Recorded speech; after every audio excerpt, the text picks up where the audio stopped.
Thermochemistry.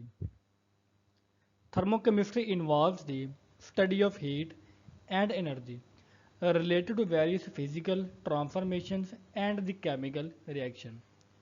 तो हमारे जितने भी केमिकल रिएक्शंस होते हैं या कोई भी फिजिकल चेंज होता है, तो इस फिजिकल या केमिकल चेंज में हीट और जो एनर्जी की जो स्टडी है वो थर्मोकेमिस्ट्री का नाम है।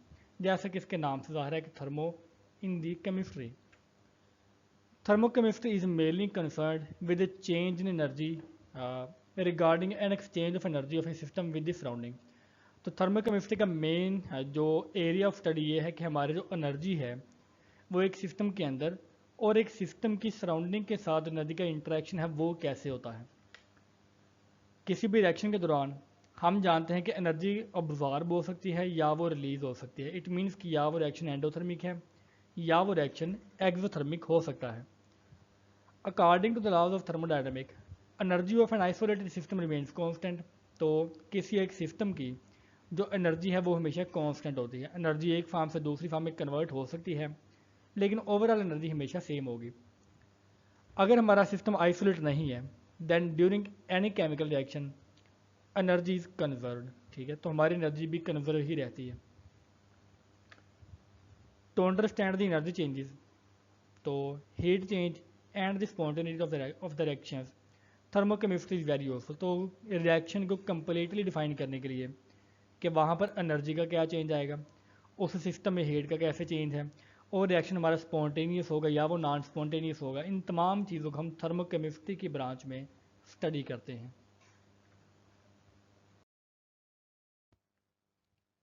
All reactions have heat work and heat work relationship in common. तो जैसे कि हम जानते हैं कि अगर हमने थर्मोकेमिस्ट्री को स्टडी करना है तो उसमें कुछ केमिकल रिएक्शंस भी इन्वॉल्व होते हैं। तो उन केमिकल रिएक्शंस में हीट वर्क और जो हीट वर्क का रिलेशनशिप है वो कॉमन होता है कि वो तमाम में मौजूद होता है। किसी भी रिएक्शन के दौरान हम जानते हैं कि work can be done on the system और work can be done by the system. या तो सिस्टम एक वर्क कर सकता है, जैसे कि हमारा जो डीजल इंजन है वो एक सिस्टम है और वो वर्क करता है, या हम किसी सिस्टम के ऊपर वर्क कर सकते हैं, जैसे कि कंप्रेसर है वो गैस सिस्टम के ऊपर वर्क करता है। सिमिलरली हीट अब्जॉर्ब हो सकती है या वो हीट वहाँ से रिलीज हो सकती है। A study of all these also help in determining the actual energy available in the food. तो बेसिकली थर्मोकेमिस्ट्री में हम ये तमाम की तमाम चीज़ें स्टडी करते हैं और इसी के बेस के ऊपर हम जो फूड में एनर्जी के चेंजेस है, जैसे कि हमारे मेटाबॉलिज्म में क्या चेंज आएगा, तो वो भी हम इसमें स्टडी करेंगे। The subject matter of the thermochemistry is based on the first law of thermodynamic. तो क्योंकि हमने देखा कि जो केमिकल रिएक्शंस हैं और केमिकल सिस्टम्स हैं इनमें हीट वर्क वगैरह इन्वॉल्व होते हैं और हीट वहाँ पर कंजर्व रहती है। तो थर्मोकेमिस्ट्री की जो बेस है वो फर्स्ट लॉ ऑफ थर्मोडायनामिक होती है, जो कि ये कहते हैं कि हमारी एनर्जी ना तो